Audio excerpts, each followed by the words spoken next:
Bonjour tout le monde et bienvenue dans la Société des Jeux. Alors moi, c'est Lutin et aujourd'hui, je suis avec Quentin. Bonjour Quentin. Bonjour. Alors Quentin est ici pour nous présenter son jeu qui est Taverne et Dragon, le reboot qui va arriver bientôt sur Kickstarter. Vous avez peut-être vu déjà sur la chaîne Martin qui avait présenté le prototype. Depuis, il y a eu quelques petits changements pour le reboot qui aura lieu la semaine prochaine. Donc on va regarder ça un petit peu sur simulateur. On va discuter. Vous êtes prêts? C'est parti!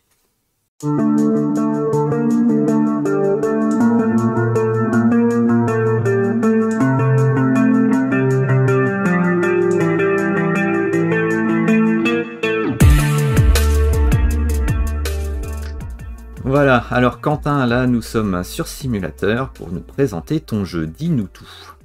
Alors, Taverne Dragon, c'est un jeu pour 2 à 5 joueurs, d'une durée approximative de 1 heure, et c'est un jeu à partir de 10 ans et plus. Donc, Hmm. on aura aussi un mode solo avec la campagne, pour justement exclusif AKS, donc pour que les backers puissent jouer tout seuls. Donc, ça sera de 1 à 5 pour eux. Mais en retail, ça sera de 2 à 5 joueurs. Pour faire rapide, c'est en gros le roi qui va arriver dans la cité royale d'ici quelques jours, et qui va venir, comme à son habitude, festoyer dans la taverne la plus réputée de la ville.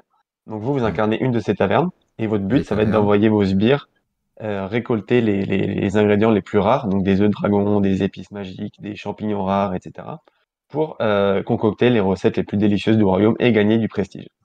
Un autre moyen de gagner du prestige, ça va être de recruter des héros qui vont venir dans votre taverne pour vous prêter main forte et vous rapporter des points de prestige également. Et le dernier moyen de gagner du prestige, ça va être de chasser le dragon. Donc chasser le dragon, c'est très important parce que ça vous permet de gagner des points de prestige, mais également d'avoir de la viande de dragon. Et ça, c'est quelque chose dont le roi raffole vraiment et qui va être vraiment très utile pour vos recettes. Donc c'est un jeu qui joue en 7 manches. À chaque manche, les joueurs vont lancer tous leurs dés. Donc là, tu es sur Tabletopia. Oui, oui, oui, oui, oui. Ok. Du coup, on va le faire en live. Au début de chaque manche, on va lancer simultanément tous nos dés, faire la somme de ces dés, et le premier joueur sera le joueur dont la totale des dés est le plus faible. Donc le premier joueur va vraiment changer entre chaque joueur, et c'est très important d'être le premier joueur, mais également ça veut dire que vous avez des dés plus faibles, donc il faudra compenser avec aussi cette pénalité. Ensuite, les joueurs vont alterner les tours en plaçant à chaque fois un dé. Donc pour placer un dé, donc les dés, il y a 5 dés disponibles lors de chaque manche. Vous avez plusieurs options. La première option, c'est de les poser dans la zone de la banque, sur le haut du plateau ici. Et il y a plusieurs zones, donc il y a une zone avec 4, 3, 2 et une zone avec vide. En gros, chaque zone est limitée à un dé. Donc dès que vous placez un dé dessus, la case est prise. Vous prenez ici 2 pièces d'or, 2 pièces d'or, 3 pièces d'or, une pièce d'or. Hmm. Et l'or vous permettra d'acheter des héros. Donc ici, il y a un marché de héros. Et c'est le seul moyen d'avoir de l'or.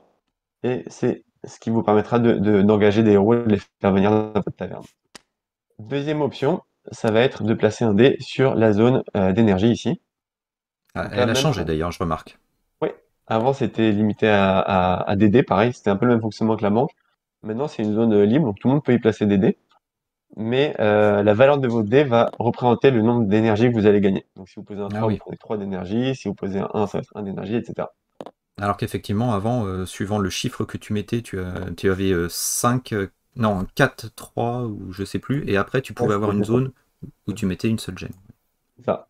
Donc c'est un Hmm. peu changé. Il y a pas mal de petits changements comme ça qu'on a apportés depuis la première campagne, Bah, ça va peut-être qui permettent rajouter un de peu de la fluidifier. fluidité sur l'énergie, parce qu'effectivement, le système, c'était presque quasiment le même système que la banque, un petit peu. Ouais, c'est Du ça. coup, effectivement, là, tu gardes cet aspect que sur la banque d'enchères à peu près. Donc ça va fluidifier, oui, je pense. C'est bien. Bah, c'est ça qu'on a essayé de faire, un peu fluidifier le gameplay et puis rendre le tout plus accessible. Donc l'énergie, je reviendrai après, mais c'est une des ressources qui va vous permettre de faire pas mal d'actions. On va revenir juste après. Troisième option, c'est de cuisiner des recettes. Donc c'est quand même le cœur du jeu. Pour cuisiner des recettes, ça se passe sur la rivière de recettes ici. Donc à chaque manche, on va décaler les recettes d'une case. Donc il y aura de plus en plus de recettes. Et pour ça, il suffit d'avoir dans votre réserve les ingrédients qui sont nécessaires. Donc ici, une plante, un champignon, une épice et une viande de dragon.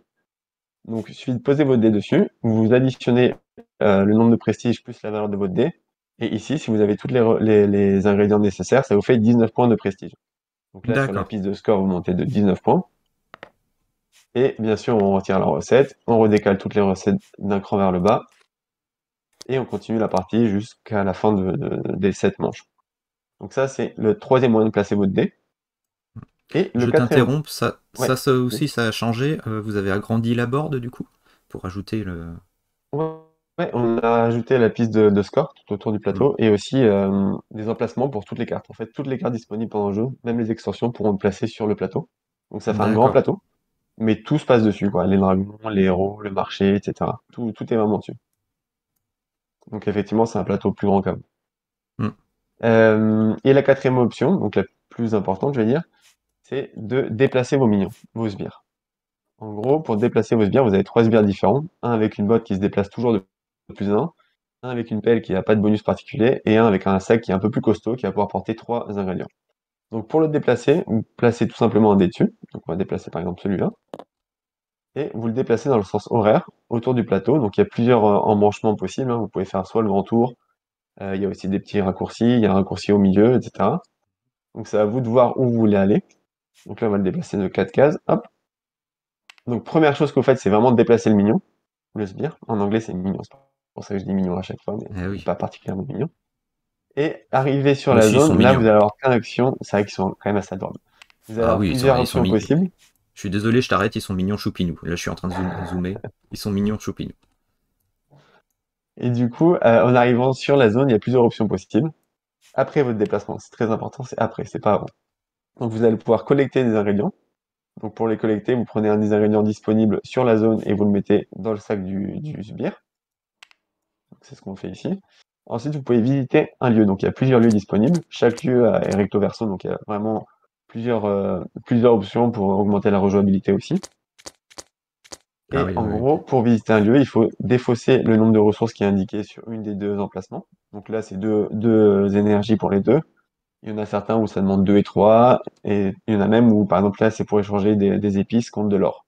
oui. Donc là, il D'accord. faudra une énergie et une épice pour transformer cet ingrédient en contre de l'or. Mais là, vu que je suis ici, je peux faire uniquement cette zone-là.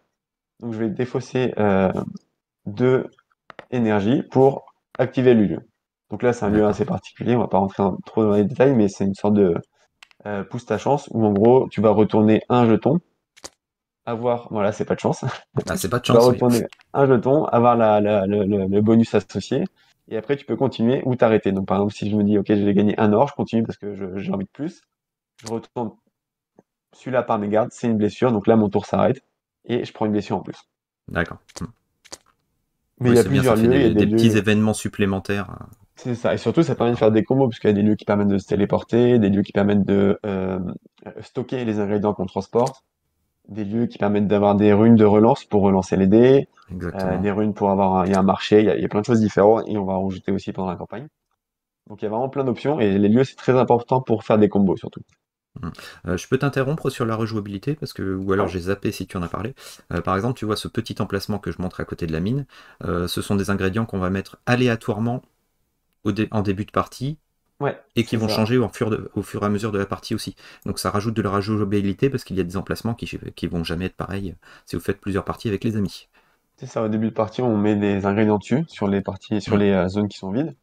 On met en gros, on mélange un œuf de dragon, deux soufres, trois champignons et quatre plantes. Donc forcément, il y a des ressources qui sont plus rares, donc il va falloir se précipiter sur les œufs de dragon. Mm. Mais on sait pas où il est. Donc il peut être aussi bien ici, qu'en bas, etc. Donc c'est à vous aussi de faire en sorte de bien utiliser vos dés pour aller vite récupérer les ingrédients avant que les autres joueurs les prennent. Et autre option pour les sbires, une fois qu'ils se sont déplacés, ça va être de chasser le dragon. Donc on va expliquer rapidement la chasse au dragon. Les dragons, ils apparaissent à la manche, pardon, 2 et 5. Mhm. Donc il y a 2 dragons par partie qui vont apparaître. Et par exemple, on va dire que celui-là est apparu. Alors là, il y a un petit bug avec l'Apple-Topia. Hop, Ah oui, comme on moi pose. j'avais des beaux. Je voyais bien tes mignons, et puis là d'un seul coup ils sont devenus tout petits pions, c'est dommage. Ils étaient si beaux. Je pense que c'est parce que la caméra est trop inclinée, non?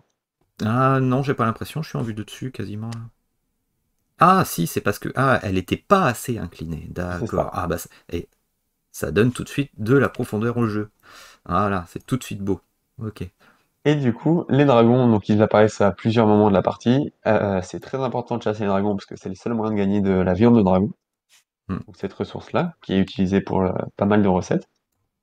Et pour les attaquer, c'est assez facile. Il faut se trouver sur la même zone que le dragon et il faut défausser de l'énergie. Donc c'est encore une des utilisations possibles de l'énergie que vous allez avoir. Donc vous défaussez de 1 à 3 gemmes d'énergie et vous lancez forcément de 1 à 3 dés. Donc si vous en défaussez 3, vous lancez 3 dés. Donc c'est ce qu'on va faire là. On lance les 3 dés. Donc là j'ai fait 2 épées et une flamme. Pas de chance, la flamme c'est une contre-attaque. On va voir ça après. Mm. Donc j'ai deux Attends, je emplacements. zoome sur la fiche. Voilà, pour bien montrer.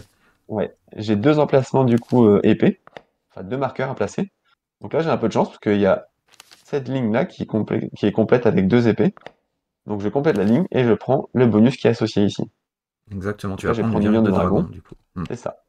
Si j'avais fait par exemple un arc à la place de, ou voilà, une hache, j'aurais quand même dû placer les marqueurs même si je complète pas de ligne, donc j'aurais aidé le prochain joueur à chasser le dragon.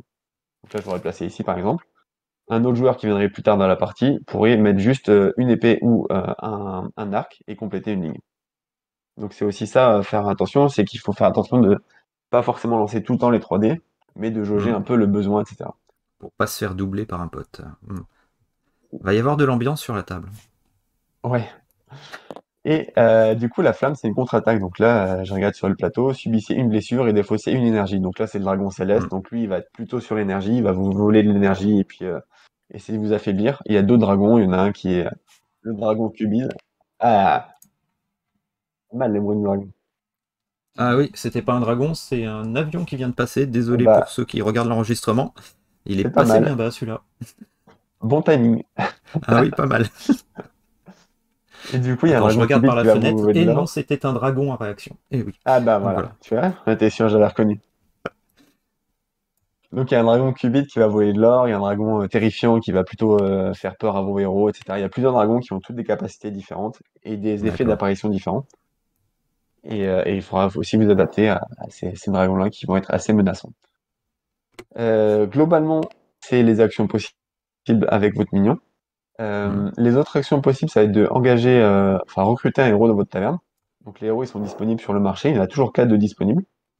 Et les héros, c'est très important parce que c'est ce qui va vous permettre de faire des combos assez puissants, d'avoir plus d'actions et de vraiment avoir beaucoup plus d'options pendant votre tour. Mm. Donc chaque héros, au niveau de la carte, c'est la même chose. En haut à droite, il y a le coût en pièces d'or pour le recruter. Bon là, ils coûtent tous 4, hein, c'était pas voulu, mais ça va de 3 à 5. Euh, à droite, sur la droite, l'icône à droite, c'est le nombre de prestige rapporté en fin de partie. Donc forcément, les héros que vous recrutez dans votre taverne, ils vont aussi apporter du prestige à votre taverne et faire venir le roi. En bas, c'est la capacité. Donc une fois que vous avez Mhm. payé 4 pièces d'or, en gros, vous prenez la carte, vous la mettez à côté de votre plateau, redressée comme ça. En gros, elle est disponible. C'est-à-dire que pendant votre tour, vous allez pouvoir utiliser son pouvoir. Donc ajouter ici un à tous vos dés disponibles. Et pour ça, il faut juste l'incliner pour montrer qu'il est épuisé, que vous l'avez utilisé. Vous appliquez l'effet. Donc ici, si j'avais des dés par exemple, celui-là, il passerait en 4. Et le pouvoir du héros va être pouvoir utiliser à plusieurs moments dans la partie. Donc aux manches 2, 5 et 7, ils se redressent. Donc on redresse tous les héros et ils vont pouvoir être réutilisés. Donc plutôt que vous Ah l'avez oui, dans la parce que c'est partie, sur la. Voilà, c'est ce que tu disais, c'était sur set round, effectivement. Du coup, 7 manches, c'est ça, et à chaque manche, en gros, on va avancer le marqueur et on va appliquer les effets. Donc là, il y a un il y a nouveau les dragon, effets. Et un donc là, événement, effectivement, si on joue avec ce que l'option tu nous événement. montres. Mm. Là, les shops, en fait, c'est les héros. Donc à chaque fois qu'on passe, donc ici du tour 2 et 3, on va redresser les héros. Donc ils vont être à nouveau disponibles, pareil entre le 4 et 5, et pareil au dernier tour. Donc Donc un plutôt vous intérêt à avez en un héros, acheter assez rapidement c'est pour ça. l'utiliser rapidement au round de. Ouais. Mm. Ouais, surtout que les pouvoirs des héros sont quand même assez puissants, et pareil, on peut les comboter, jouer plusieurs pouvoirs de héros en même temps, etc. D'accord. Et enfin, ça c'est une petite nouveauté aussi, c'est que les héros, on va plutôt regarder sur le marché, ils ont tous une icône sur la gauche. Et ça c'est un peu nouveau, c'est une sorte de bonus que vous allez pouvoir utiliser une fois par partie. Pour l'utiliser, c'est la même chose, il faut poser une énergie dessus. Donc Mhm. forcément, il faut que vous l'ayez dans votre taverne, hein.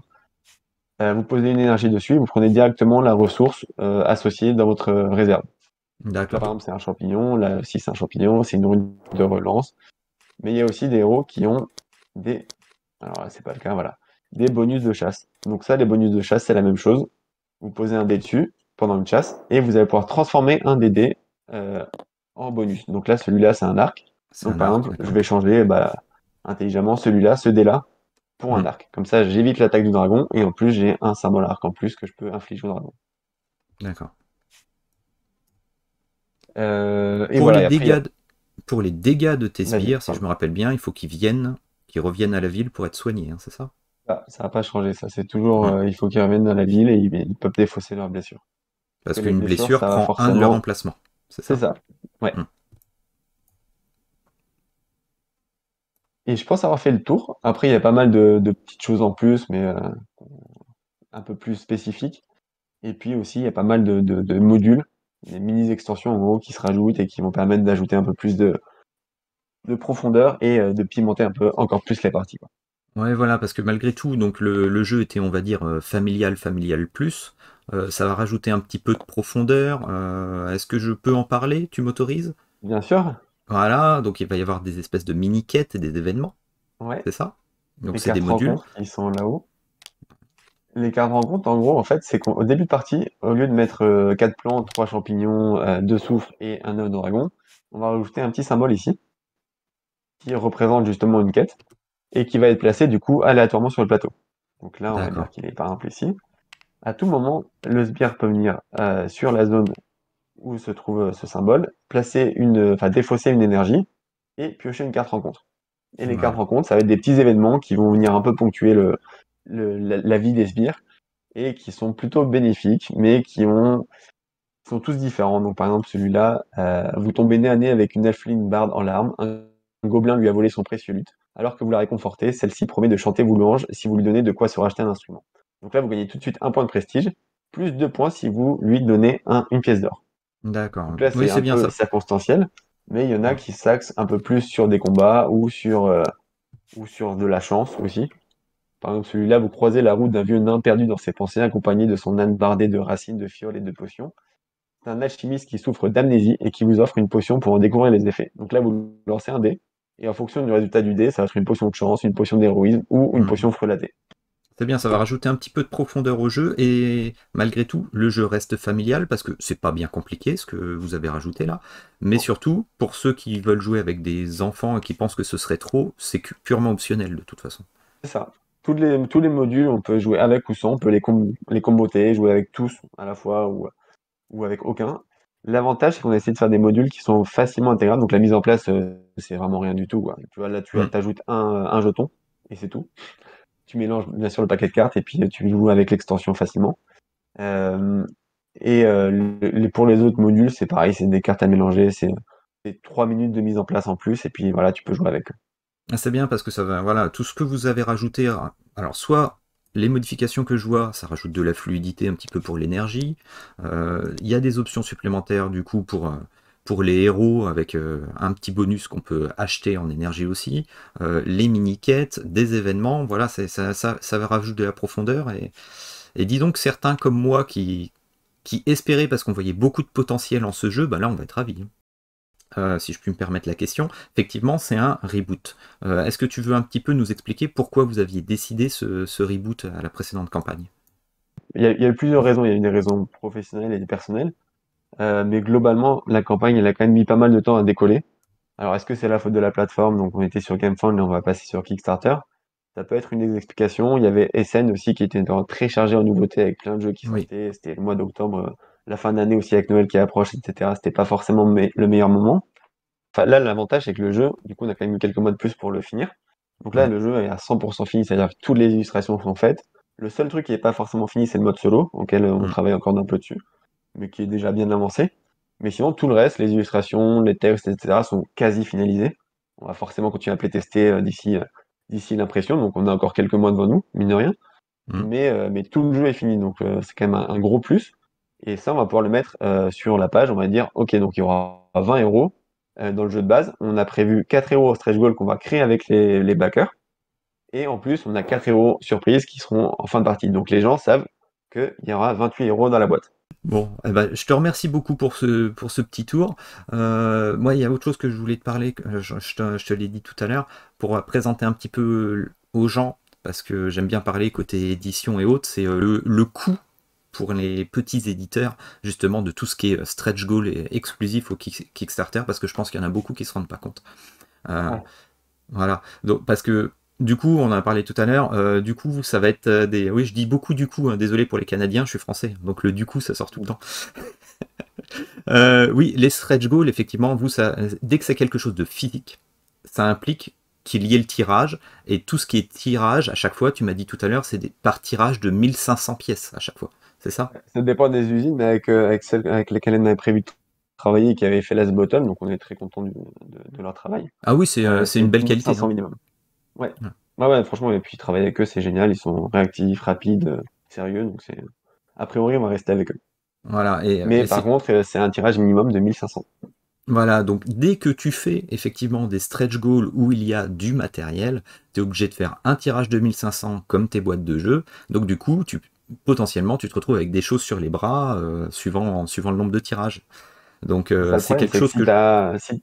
si tu fais l'exclusivité et que tu as, je vais dire une bêtise, mais 500 backers et que tu as un tirage minimum de 1005, il te reste 1000 exclusivités que tu peux pas donner, parce que pendant la campagne, tu as dit que c'était une exclusivité. Donc il y en a qui le font, mais on le fera pas.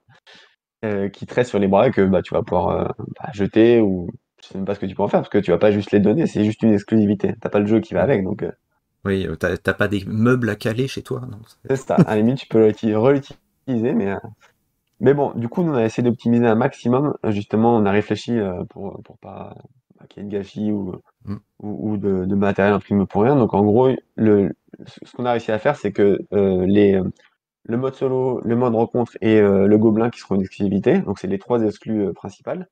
En gros, ça représente un punchboard, donc avec les standees, les objets du gobelin qui sont en carton, etc. Et un tas de cartes. Donc en fait, c'est Mm. juste un tas de cartes et un punchboard qu'on rajoute dans chaque boîte. Et là-dedans, il y a trois modules qui vont être rajoutés pour les backers, quoi. Voilà. Donc ça Voilà, permet bah ça... d'avoir un peu de contenu, quand même une vraie offre en plus pour, enfin, des vraies exclusivités, mais d'un côté, pas trop de matériel et pas trop de galère de production derrière, quoi. Voilà, et ça me permettait un peu d'appuyer pour expliquer ce qui était intéressant si vous vouliez baquer, effectivement, ces petits bonus en plus, voilà, que l'on ne trouvera pas après. Je te remercie, Quentin. Je trouvais que c'était important de parler de ça un peu, parce qu'on ne se rend pas forcément compte. Et, Mhm. vous restez un petit éditeur, Lord Raccoon Game, donc forcément, ça a beaucoup d'impact, ça, effectivement. J'aime beaucoup le jeu, j'aime beaucoup ce que vous avez proposé, votre état d'esprit. Et Last Battle of Rome, effectivement, la qualité du jeu était bonne, donc il n'y a pas de souci là-dessus. Donc C'est je te gentil, remercie merci. encore. Et puis ben, je dis à tout le monde, bienvenue, merci d'avoir suivi cette vidéo sur la société des jeux. Si vous avez des petites questions, n'hésitez pas, vous faites dans les petits commentaires. Donc Quentin, je pense que tu regarderas les commentaires, ou alors je te les Bien sûr. relayerai. D'accord, pas de souci. Je te souhaite une bonne campagne. Si vous Merci aimez ce beaucoup. petit principe de vidéo, n'hésitez pas à le dire. Je vais essayer de renouveler s'il y a des éditeurs ou des créateurs de jeux qui veulent. Je les invite. N'hésitez pas. Ça permet de discuter et puis un peu de voir de l'autre côté du plateau, comme diraient les Martins. Donc Mm. voilà. Et puis ben, merci Quentin. Au revoir et Merci. ciao tout le monde. Merci beaucoup. Au revoir à tous.